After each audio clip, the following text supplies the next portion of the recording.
Лукашенко экстренно вылетел в Россию, в Санкт-Петербург. Понятно, что для встречи с Путиным. 2 дня до этого он прятался в своем домике в Александрии, думу думал. Всегда он прячется в этом месте для того, чтобы принять очень важные решения. Ну или он прятался от Мишустина, от премьера России, который как раз в это время находился в Минске.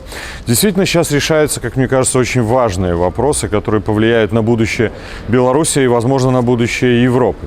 С одной стороны, мы понимаем, что Путин давит на Лукашенко, и, скорее всего, будет обсуждаться вопрос, связанный с реакцией на решение Совета глав государств Европейского Союза о предоставлении статуса кандидатов на вступление в Европейский Союз для Украины и Молдовы. Путин это воспринимает как плевок в свой адрес, просто плевок ему в лицо.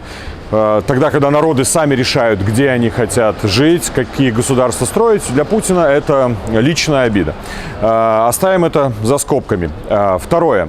Литва. Мы знаем, что принято решение ограничить практически 50% транзита на Калининградскую область с учетом общего решения Европейского Союза. И высокопоставленные чиновники России сказали, что ответ последует и последует в ближайшие дни. Может ли Путин сделать реально жесткий, реально эффективный с точки зрения того, чтобы навредить интересам Литвы ответ без участия Лукашенко? Я думаю, что вряд ли это возможно, поэтому это также будет обсуждаться вопрос о возможных действиях против Литвы. Мы можем рассматривать различные сценарии. Было заседание Совета Безопасности России, и после этого Совета Безопасности неожиданно Лукашенко стартует из Орши с самолетом в Санкт-Петербург.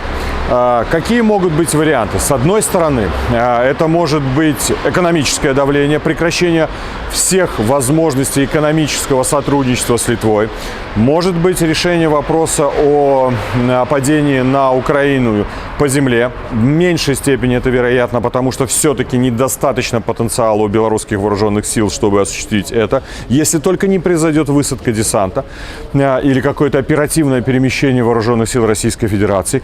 Но очень многие эксперты говорят в том числе о возможности создания так называемого Сувальского коридора. Фактически соединение с территорией Беларуси, с Калининградской области через территорию Литвы, через территорию Польши. Это самый ужасный сценарий, который может быть предметом рассмотрения на встрече Лукашенко и Путина. Да, мы сейчас теряемся в догадках, мы строим гипотезы. Я думаю, что в ближайшее время мы узнаем о них. Конечно, наша надежда, чтобы война не получила дополнительную эскалацию, но предвидеть действия этих двух людей очень сложно.